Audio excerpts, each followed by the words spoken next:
சும்மா தின்னுட்டு தின்னுட்டு தூங்காத நாயே அப்படின்னு நம்ம எல்லாரும் கண்டிப்பா ஒரு நாளாவது திட்டு வாங்கியிருப்போம்ல. அது ஏன் சயின்டிபிக்கா பார்க்கலாமா? நம்ம சாப்பிட்ட உடனே தூங்குறனால நம்ம உடம்புல சிம்பத்தெட்டிக் நர்வஸ் சிஸ்டம் ஆக்டிவிட்டி வந்து இன்க்ரீஸ் ஆகும். அப்படின்னா நம்ம உடம்புல இருந்து கெலோரிஸ் பர்ன் ஆகுறதுக்கு வாய்ப்பே இல்லைன்னு அர்த்தம். இதனால நம்மளுக்கு கார்டிசால் லெவல் வந்து இன்க்ரீஸ் ஆகும். கார்டிசால் அப்படிங்கிறது ஸ்ட்ரெஸ் ஹார்மோன்.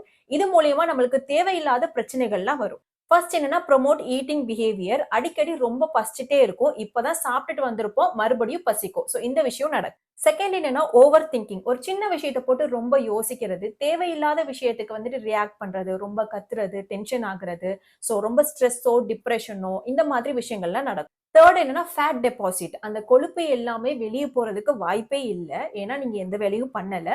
சோ அது எல்லாமே உங்க உடம்புல ஸ்டோர் ஆகி வெயிட் கெயின் ஆயிரும். வெயிட் அதிகமாயிருச்சு அப்படின்னா அடுத்தடுத்த பிரச்சனைகள் உங்களுக்கு வந்துடும். சோ தயவு செய்து இனிமே சாப்பிட்டதுக்கு அப்புறம் ஏதாவது ஒரு பிசிக்கல் ஆக்டிவிட்டி, வாக்கிங்கோ ஜாகிங்கோ சைக்கிளிங்கோ ஏதாவது ஒண்ணு ட்ரை பண்ணுங்க.